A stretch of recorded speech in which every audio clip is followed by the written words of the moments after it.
Through. Help me give a warm welcome to Kristi Noem.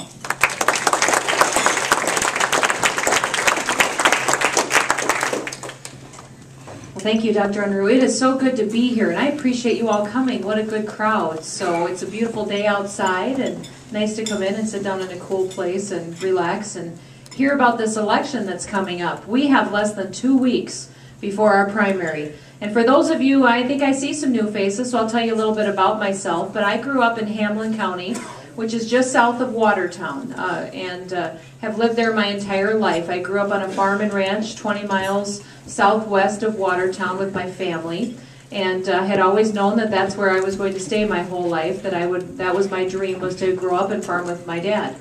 So I did that, went to college, and while I was taking classes, my dad was killed in a farm accident on our farm, and everything changed. So I came back home and took over the farm with my family, trying to figure out how to make that farm a success, balance the budget, deal with a lot of the crisis things that come up in that type of a situation. We were farming thousands of acres at that point in time.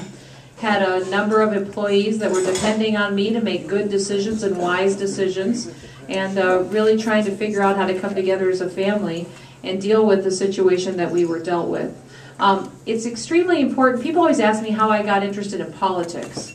And I got interested at that point in time, because at that point in time, when this tragedy happened to our family, we were hit with estate taxes. My dad was only 49 years old.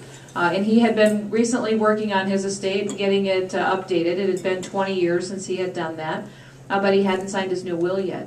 So not only losing my dad in that farming operation, and everybody understands that with farms you have some equity in land, but your cash flow is difficult.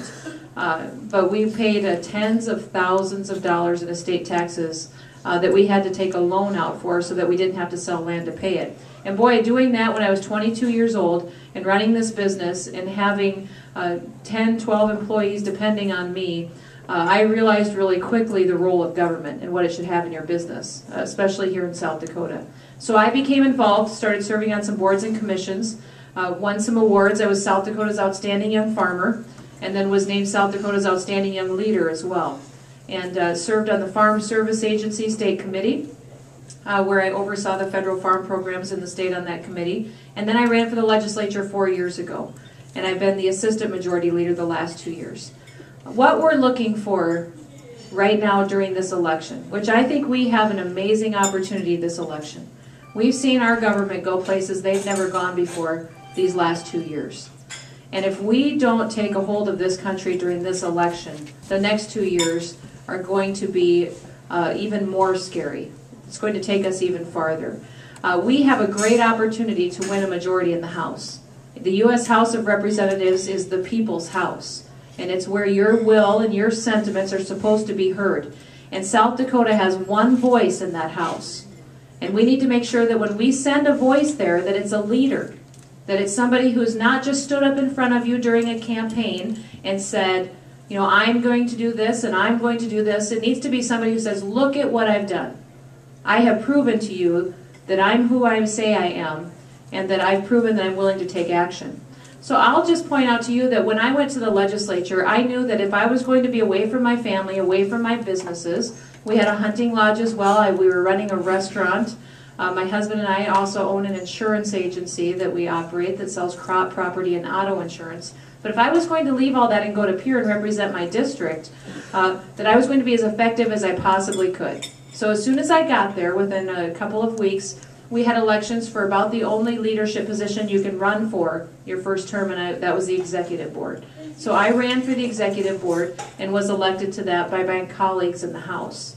My second term, I ran for the assistant majority leader position. I've proven to you that I'm willing to step forward into leadership roles and be your voice.